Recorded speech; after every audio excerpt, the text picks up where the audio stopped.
Good boy mister Suraj Singh Rathore. इतना बोलकर ज्वाला lighter से आग लगाने ही वाली थी कि तभी किसी ने आकर के उसका हाथ पकड़ लिया। ज्वाला ने अपनी नजरें उस इंसान की तरफ घुमाई जो उसी की तरह काले कपड़े पहने हुए और चेहरे पर मास्क लगाए हुए था। ज्वाला उस इंसान को देखकर अधिराज जी ने ज्वाला के हाथों से लाइटर अपने हाथ में लिया। ये तुम क्या कर रही थी? तुमने कहा था तुम यहाँ सिर्फ डायमंड्स ढूंढने के लिए आई हो, फिर ये सब क्या है? ज्वाला गुस्से से, अपनी औकात मत भूलो अधिराज।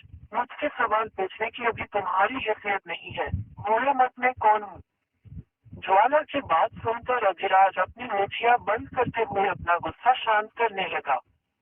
ज्वाला ने फिर से लाइटर अधिराज के हाथों से छीनते हुए अपने हाथों में ले लिया।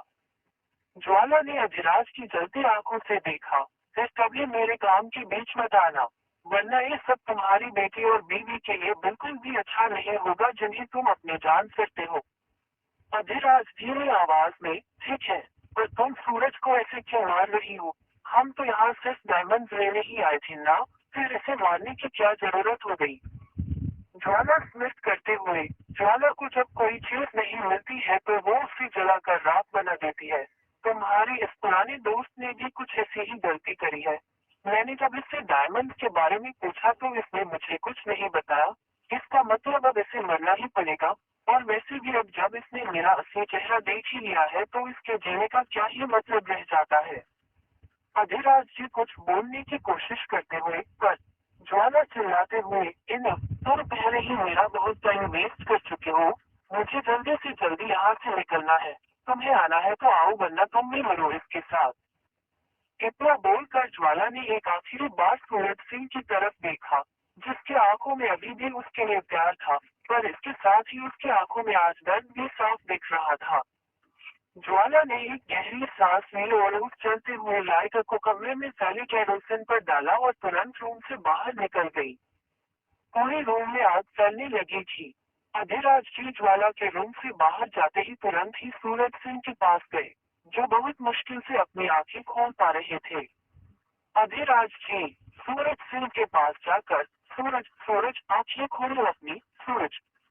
अधिराज जी की आवाज सुनकर सूरज सिंह ने धीरे धीरे अपनी आंखें खोली। अधिराज अधिराज जी ने तुरंत ही सूरज सिंह को उसके कंधों से पकड़ लिया। सूरज तुम चलो मेरे साथ, मैं तुम्हें यहाँ से बाहर लेकर चलता हूँ।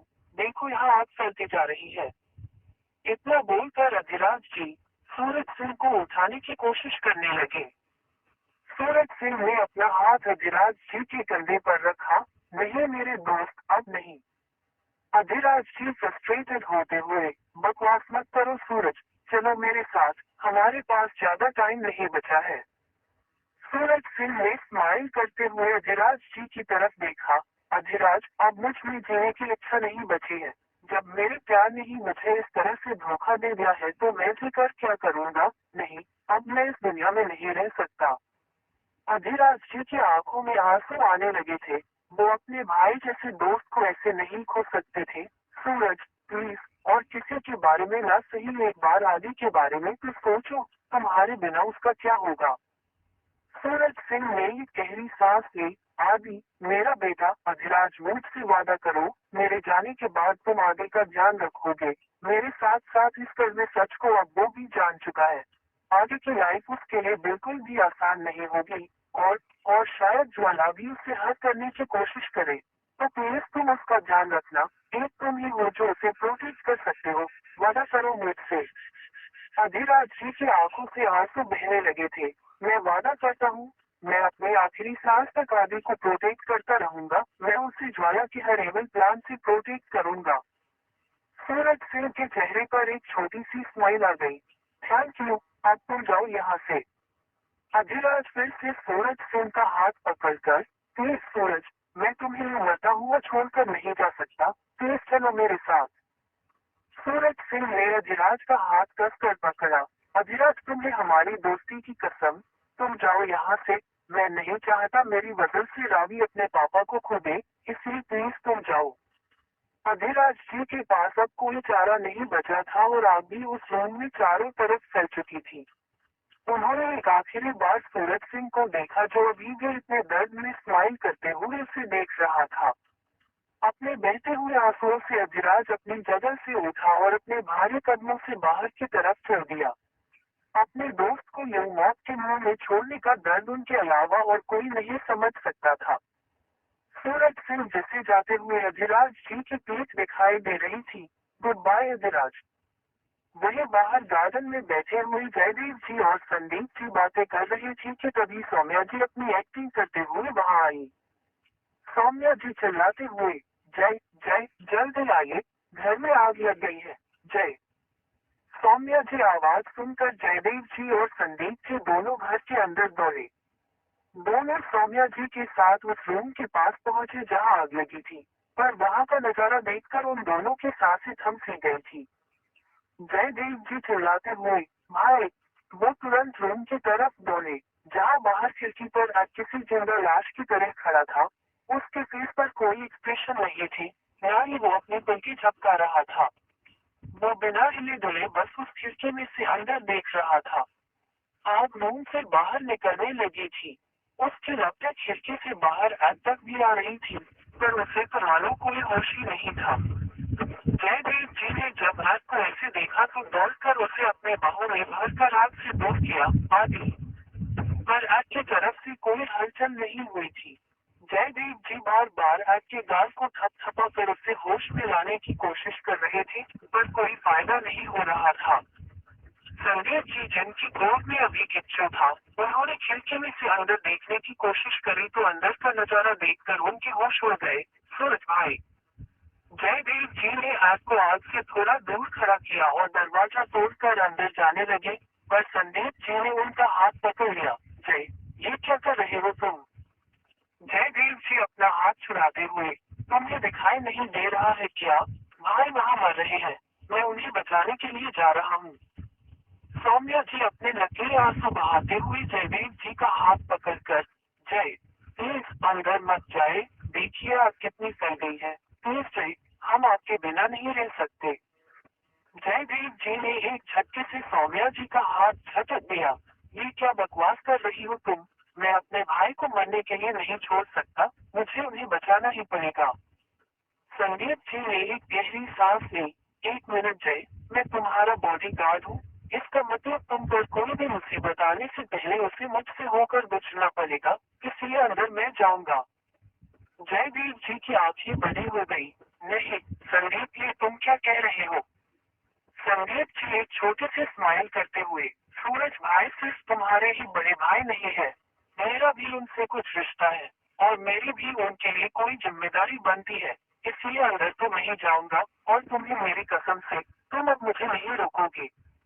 जयदेव जी की आंखों से आंसू बहने लगे थे। वह आज एक बार फिर से खुद को बहुत बेबस महसूस कर रहे थे। संदीप जी ने अपने हाथ में पकड़े हुए किच्चू की तरफ देखा और झुककर उसके फोरहेड पर सॉफ्टली एक किस किया। किच्चू, अच्छे से रहना और अपने बड़े भाई की बात हमेशा मानना। दादा love you both so much.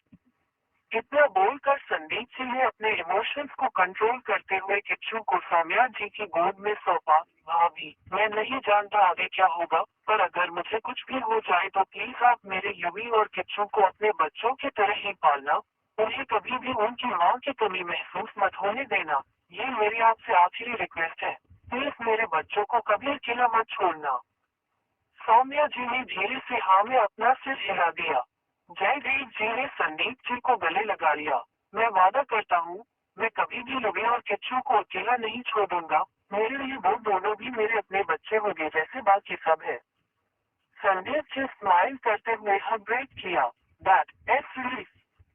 इतना बोलकर संदीप जी ने आखिरी बार किच्चू के सोते हुए फेस को देखा और फिर बिना देरी किए दरवाजा तोड़कर सीधा उस विकराल आग में कूद गए और फिर कभी वापस नहीं आए। फ्लैश बैक एंड आज की बातें सुनकर सभी की आंखों से आंसू बह रहे थे। युवी की आंखों से आंसू रुकने का नाम नहीं ले रहे थे। उसे अपने पिता की मौत के बारे में पहले से पता था, पर जब आज उसके पीछे की असली वजह को जाना था तो वो अपने आंसुओं को रोक नहीं पा रहा था। शिवांगी और विराट की आंखें भी पूरी तरह से भीगी हुई थी। उन दोनों को पता था कि एड इतने टाइम से दर्द में था, पर उसका दर्द इतना गहरा और खौफनाक था, ये जानकर उन दोनों का दिल भी कांपने लगा था। वही आरवी, उसका दिल तो एड की दर्द भरी आवाज को सुनकर ही चीर रहा था। उसके प्यार, उसके आदि ने कितनी कम उम्र में ही ना जाने क्या क्या झेल लिया था। वो कितने दर्द में था, ये सब सोचकर ही आरवी आदि के दर्द को महसूस करने लगी थी। ज्वाला ने बोरिंग फेस से उन सब की तरफ देखा। जिसे मरना था वो तो मर गया, तुम सब क्यों उसके लिए आंसू बहा रहे हो। ज्वाला की बात सुनकर वो सभी घिन भरी नजरों से उसे देख रहे थे। आखिर कोई इंसान इस हद तक कैसे गिर सकता है। आज दांत पीसते हुए, वो मेरे डैड थे, हमारे दिल में वो आज भी जिंदा है, इसलिए हम उनके लिए रो रहे हैं। पर आप ये बात कभी नहीं समझ सकते क्योंकि आपने कभी उनके प्यार को समझा ही नहीं। ज्वाला ने जलती हुई आंखों से एड को देखा। हाँ, मैं नहीं समझ सकती। और क्या कहा तुमने। वो मुझसे प्यार करता था, अगर उसने सच में मुझसे प्यार किया होता तो वो मुझे वो डायमंड जरूर दे देता। पर नहीं, उसने मुझे वो डायमंड नहीं दिए, बल्कि अपने बेटे को दे दिए। अगर मुझे उस टाइम जरा सा भी एहसास होता कि उसने उस डायमंड के बारे में तुम्हें बता दिया है, तो मैं उस टाइम तुम्हारे डैड के साथ साथ तुम्हें भी मार डालती। ज्वाला की बात सुनकर सभी की आंखें डर से बड़ी हो गई थी। आखिर एक माँ अपने ही बच्चे को मारने के बारे में कैसे सोच सकती थी। उस हॉल में खड़े सभी लोग अभी ज्वाला की तरफ गुस्से और नफरत भरी नजरों से देख रहे थे, पर आदित्य के फेस पर कोई इमोशंस नहीं देख रहे थे। ज्वाला ने अपनी नजरें आग की तरफ घुमाए। आदि, तुम्हारे पास अभी भी टाइम है, इन सबको छोड़कर मेरे साथ आ जाओ। हम दोनों मिलकर इस पूरी दुनिया पर राज करेंगे, सब कुछ हमारे कदमों में होगा। आज ने शांत नजरों से ज्वाला की तरफ देखा। क्या छोड़कर आ जाऊं, मेरी फैमिली, मेरे बच्चे, मेरी वाइफ, मेरे भाई। आप किसे छोड़ने की बात कर रही है। अगर मैंने इन सबको छोड़ दिया तो मेरा क्या वजूद रह जाएगा। ये सब लोग मेरे साथ हैं तभी तो मैं हूँ। मैं इन्हें कभी नहीं छोड़ सकता। आज ने एक गहरी सांस ली। और क्या आप अपना सब कुछ छोड़कर मेरे पास वापस आ सकती है। क्या आप अपने बेटे के पास आकर के उसकी माँ की तरह रह सकती है। आपकी बात सुनकर कुछ सेकंड्स के लिए ज्वाला के फेस पर कुछ अलग ही इमोशंस दिखाई दिए, पर कुछ ही पलों में उसके फेस पर फिर से वही डेमन स्मिर आ गया। तुम बिल्कुल अपने बाप की तरह जल्दी हो। उसके लिए भी उसकी फैमिली, प्यार, बच्चे, दोस्त, यही सब सबसे जरूरी थे। और तुम्हारे लिए भी। मैंने कितनी मेहनत करी थी तुम्हें इन सब से दूर करने के लिए, तुम्हें बिल्कुल अकेला बनाने की, तुम्हारी लाइफ में किसी का भी प्यार नहीं रहने देने की। पर इस लड़की, ज्वाला ने दांत पीसते हुए आर्मी की तरफ देखा। इस लड़के ने मेरे सारे प्लान्स फेल कर दिए। आज ने आर्मी का हाथ कसकर पकड़ लिया। आर्मी भी आज की नर्वसनेस को महसूस कर पा रही थी। उसने छोटी सी स्माइल करते आज की तरफ देखा तो आज को थोड़ा रिलीफ मिला। आर्मी, ज्वाला की आंखों में आंखें डालकर, मैं नहीं जानती, एक माँ होकर भी आप अपने ही बेटे को सबसे दूर करके उसकी लाइफ को दागने से भागकर कौन सी खुशी हासिल करना चाहती थी। पर आपने हम दोनों को दूर करने के लिए जो भी गंदी चालें चली थी, वो काफी नहीं थी। ऐसे घटिया प्लान से मेरा और आदि का प्यार कभी भी कम नहीं हो सकता था। बल्कि आपकी इन सभी हरकतों की वजह से हमें पता चल पाया कि हम दोनों का प्यार एक दूसरे के लिए कितना गहरा और प्योर था। हमारा रिश्ता इन सभी मुश्किल हालातों का सामना करके अब पहले से भी ज्यादा स्ट्रॉन्ग बन गया है। आर्मी की बात सुनकर ज्वाला, लगता भी कुछ ऐसा ही है, वरना तुम लोग मुझे 5 साल तक क्यों पागल नहीं बना सकते थे, जबकि मैंने अपने हर एक प्लान को बहुत सोच समझकर एग्जीक्यूट किया था। विराट आ गया करके। हाँ, आपके सारे प्लान्स बहुत ही बढ़िया लेवल के थे जिन्होंने ऑलमोस्ट हम सब के रिश्तों को बर्बाद कर ही दिया था। पर आप एक बहुत इम्पोर्टेंट बात भूल गई थी। ज्वाला ने क्वेश्चन भरी नजरों से विराट की तरफ देखा। विराट स्मित करते हुए, हम सब राठौर हैं, और यहाँ के सबसे बड़े डेविल माफियाज भी। हम लोगों से जीत पाना इतना भी आसान नहीं है। और सबसे जरूरी बात, हम सबको एक दूसरे पर पूरा ट्रस्ट है। इसलिए फिर चाहे कैसी भी सिचुएशन आए, हम सब मिलकर उसका सामना कर ही लेते हैं, जैसे हमने इतने सालों से किया है। ज्वाला स्मित करते हुए, सही कहा तुमने, पिछले 5 सालों से बहुत अच्छा ड्रामा किया है तुम सब ने। सबके सामने अलग होने का और एक दूसरे से नफरत करने का नाटक, पर रियलिटी बहुत ही डिफरेंट थी। फ्लैशबैक, 5 साल पहले, राठौर मैशन। आरवी लिविंग रूम में खड़ी बार बार वॉल वॉच को देख रही थी। दीदी जल्दी करो ना, वी आर गेटिंग लेट। उसने चिल्लाते हुए शिवांगी को आवाज लगाई। शिवांगी हाथों में अपना बैग लिए जल्दी जल्दी उसके पास आते हुए, आ रही हूँ या आरू, फिर सारा घर सिर पर उठा रही हूँ। आरवी ने सबसे पहले तो शिवांगी के हाथ से उसका बैग लिया जिसमें उसकी मेडिसिन एंड रिपोर्ट थी। दीदी आप भी ना कितना लेट करते हो, अपॉइंटमेंट का टाइम निकल जाएगा। आज हम लोग आपके बेबी की हॉट बीट सुन पाएंगे। आप नहीं जानती मैं कितना एक्साइटेड हूँ। शिवांगी के चेहरे पर एक बड़ी सी स्माइल आ गई। मैं भी बहुत एक्साइटेड हूँ, और तुम्हें पता है विराट भी इसके लिए बहुत एक्साइटेड थे और वो ही मेरे साथ आज जाने वाले थे। पर सडनली ही उनकी एक इम्पोर्टेंट मीटिंग आ गई और उन्हें ऑफिस जाना पड़ा। मुझे अभी भी उनका वो पॉल्टी फेस याद करके हंसी आ रही है। कितने क्यूट लग रहे थे वो। शिवांगी विराट की बात करते हुए ब्लश करने लगी थी। आरवी अपना गला साफ करते हुए, अहम अहम, लगता है कोई अपने हस्बैंड के प्यार में कुछ ज्यादा ही खो रहा है। शिवांगी शर्माते हुए, नहीं ऐसी कोई बात नहीं है, वो तो मैं यूं ही। आरवी स्माइल करते हुए, रहने दो दीदी, मैं सब जानती हूँ। जब से आपके प्रेग्नेंट होने की बात मेरा जीजू को पता चली है, वो आपको एक पल के भी अकेला नहीं छोड़ते। यहाँ तक कि आपके खाने पीने की हर जरूरत का ध्यान भी वो खुद ही रखते हैं, और इसी वजह से मुझे उनसे चिढ़ होती है। शिवांगी की आंखें बड़ी हो गई। फिर आरवी बात करते हुए, और नहीं तो क्या, अगर वो डेड बन रहे हैं तो मैं भी तो आपके बेबी की मौसी या मोमो बन रही हूँ ना। मुझे भी तो आपके साथ और मेरे बेबी के साथ टाइम स्पेंड करना होता है ना। पर जीजू तो ऐसा कुछ नहीं करने देते हैं। अच्छा हुआ आज हो गए। अब मेरे बेबी की हॉट बीट सबसे पहले मुझे सुनने को मिलेगी, और इस बात पर अब मैं जीजू को अच्छे से जेलस फील करवाऊंगी। यही। शिवांगी ने अपना सिर हिलाते हुए आरवी के सिर पर धीरे से चपेट लगाई। इतनी बड़ी हो गई है, पर फिर भी तेरा बचपना अभी तक नहीं गया है। ना जाने क्या प्रॉब्लम है तुम्हें विराट से। अब चलो हमें लेट हो रहा है। आरवी आंखें बड़ी करके, और यस मैं तो भूल ही गई थी, चलिए।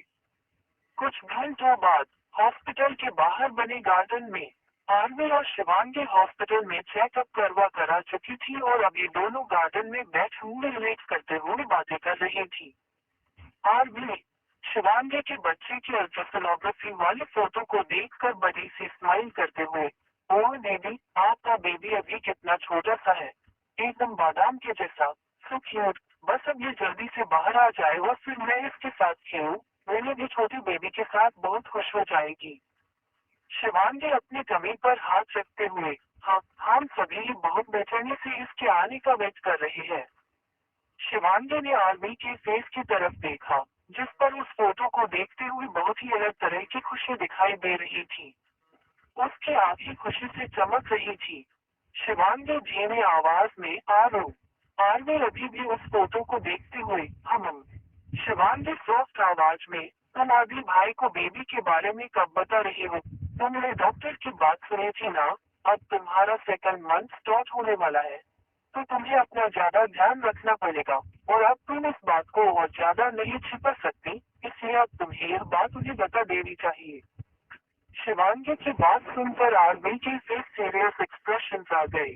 मैं जानती हूँ दीदी, मैं आदि को इस बारे में सब कुछ बताना चाहती हूँ। जो कुछ हुआ उसकी वजह से मैं अपनी हिम्मत ही नहीं जुटा पा रही थी, पर अब ऐसा नहीं है। मैंने फैसला कर लिया है, मैं आज ही आदि को हमारे बेबी के बारे में बता दूंगी। शिवांगी स्माइल करते हुए, बहुत सही डिसीजन लिया है तुमने। आरवी स्माइल करते हुए, हाँ आदि ने। आरवी कुछ कहने ही जा रही थी तभी उसकी नजरें एक जाने पहचाने चेहरे पर पड़ी, जो सड़क के बीच में खड़ा था और उसकी तरफ चारों तरफ से गाड़ियां आ रही थी। आरवी जल्दी से अपनी सीट से उठकर उस डायरेक्शन में दौड़ते हुए, शानू। वही सड़क के बीच खड़ा निशान अपने कानों पर हाथ रख कर हुए जा रहा था, मम्मा दादा। इतनी सारी गाड़ियों का शोर, हॉर्न की आवाज और इतने सारे लोगों को देखकर वो अपने बम्बे आय से चारों से देखते हुए अपने मम्मा दादा को ढूंढने की कोशिश कर रहा था, जो उसे कहीं नहीं देख रही थी। विशाल की आंखें आंसुओं से भर गई थी जिन्हें वो बार बार अपने स्वेटर की सीट से पोंछ रहा था। दिशान इधर उधर देख ही रहा था कि तभी उसे अपने डायरेक्शन में एक बड़ा सा ट्रक आता दिखाई दिया, जिसे देखकर उसका रोना एक पल के रुक गया था। उसे पता था कि उसे वहां से भागना चाहिए, पर उसके पैर उस जगह पर जम गए थे। उस पीछे से आते ट्रक को देखकर उसने अपनी आंखें कसकर बंद कर ली। दिशान आंखें बंद किए हुए उस सड़क पर खड़ा था, पर तभी किसी ने उसका हाथ पकड़कर उसे अपनी तरफ खींच लिया था। वो इंसान दिशान को अपनी बाहों में पकड़े हुए गहरी सांसें ले रहा था। दिशान को जब महसूस हुआ कि वो अब सेफ है, तो उसने धीरे धीरे अपनी आंखें खोली और अपने सामने वाले इंसान को देखा। आलू आंधे जो दिशान को मौत के मुंह में देखकर बहुत डर गई थी, वो चिल्लाते हुए बोली, ये सब क्या है शानू, तुम ऐसे सड़क पर अकेले क्यों खड़े थे? अगर तुम्हें कुछ हो जाता तो? आंधे के चिल्लाने की आवाज सुनकर दिशान ने जोर जोर रोना शुरू कर दिया था। शानू सोई है। शानू के मम्मा दादा फिर से शानू को अकेला छोड़कर चले गए और अब आलू भी शानू पर गुस्सा कर रही है। कोई भी शानू से प्यार नहीं करता। दिशान के रोने की आवाज सुनकर आलू होश में आई। उसने अपना गुस्सा कंट्रोल किया। असल में वो गुस्सा होने से ज्यादा दिशान के लिए डर गई थी। अगर दिशान को कुछ हो जाता तो बस इसी बात को सोच सोच कर ही उसे गुस्सा आने लगा था। आंधे दिशान के लेवल पर झुकी और उसने उसे हाथ कर लिया। आई एम सॉरी शानू, मैं तुमसे गुस्सा नहीं हूँ, मैं तुम्हारे लिए डर गई थी। अगर अभी मैं टाइम पर नहीं आती तो ना जाने क्या हो जाता। बस यही सोचकर मैं ये सब रोना बंद करो प्लीज। दिशान ने आंधी को कसकर हटा लिया। शायद वो आंधी की मदद में खुद को सेफ फील कर पा रहा था। शिवांग ने पीछे से याद करके, अरे ये तो दिल वाला बेबी ही है ना शानू, राइट? आंधी और दिशान ने हाथ ब्रेक किया और शिवांगी की तरफ देखा। शिवांगी ने उन दोनों के फेस को देखा जो अपने सेम पतली आईज से उसे खींचने देख रहे थे। उसने एक गहरी सांस ली और फिर दिशान के सिर पर हाथ रखा। बच्चे, तुम हमेशा हम लोगों को ऐसी सिचुएशन में ही क्यों होते हो? मैंने तुम्हें पिछली बार भी समझाया था ना, ये बिना अपने पेरेंट्स के बाहर नहीं निकलते। अगर तुम्हें कुछ हो जाता तो तुम अभी छोटे हो, तुम्हारा ही अकेले सड़क पर घूमना अच्छी बात नहीं है। शिवांगी की बात सुनकर दिशान की आंखों में आंसू आ गए। शानू सड़क पर घूम नहीं रहा था। शिवांगी ने धीमी और साफ आवाज में सिर्फ दिशान गर्दन नीचे करते हुए शानू अपने मम्मा दादा को ढूंढ रहा था। शिवांगी और आंधी एक साथ, कहाँ है तुम्हारे मम्मा दादा? दिशान गर्दन हिलाकर, शानू को नहीं पता। अब आंधी और शिवांगी दोनों गेम हो गई थी। दोनों समझ नहीं पा रही थी अब इन दोनों को क्या करना चाहिए। आंधी दिशान का हाथ अपने हाथ में लेकर सोच आवाज में, शानू तुम्हारा घर कहाँ है? हमें बताओ, हम तुम्हें वहां लेकर चलते हैं, फिर वहां पर तुम्हें तुम्हारे पेरेंट्स मिल जाएंगे। दिशान ने कुछ सोचने की कोशिश करी, तो फिर उसे कुछ समझ नहीं आया तो वो फिर से रोने लगा। उसे यूं रोता देखकर आंधी पैनिक हो गई। शानू क्या हुआ? दिशान रोते हुए, शानू को अपने घर का एड्रेस नहीं पता, अब शानू घर कैसे जाएगा? दिशान की बात सुनकर आरवी और शिवांगी की आंखें बड़ी हो गई। आरवी शिवांगी की तरफ देखकर, अब हम क्या करें दीदी? शिवांगी कुछ सोचते हुए, शानू को अपने घर का एड्रेस भी नहीं पता, तो हम इसे इसके घर भी नहीं ले जा सकते और न ही हम इसे हयों के न छोड़ सकते। आरवी आंखें चमकाकर, इसका मतलब अब हम शानू को हमारे घर ले जा रहे हैं। वो खुद भी नहीं जानती क्यों, पर दिशान को अपने साथ अपने घर ले जाने की बात से ही वो बहुत खुश हो गई थी। शिवांगी ने धीरे से हाँ में अपना सिर हिलाया। हाँ, जब तक इसके बारे में सब कुछ पता नहीं चल जाता, इसका हमारे साथ और नहीं बेहतर होगा। आंधी स्माइल करते हुए दिशान के सामने बैठी। शानू, अभी तुम्हारे मम्मा दादा किसी इम्पोर्टेंट काम में फंस गए हैं तो वो तुम्हारे पास नहीं आ पा रहे हैं, इसलिए जब तक तुम हमारे साथ हमारे घर आ सकते हो। जब तुम्हारे मम्मा दादा फ्री हो जाएंगे तो वो तुम्हें लेने के लिए आ जाएंगे। तो क्या तुम चल रही हो हमारे साथ? शिवांगी और आरवी दोनों क्यूरियस आंखों से दिशान के डिसीजन का वेट करने लगी थी। दिशान कुछ पल शांत रहा, पर फिर उसने धीरे से अपना सिर हाँ में हिला दिया। आरवी ने बड़े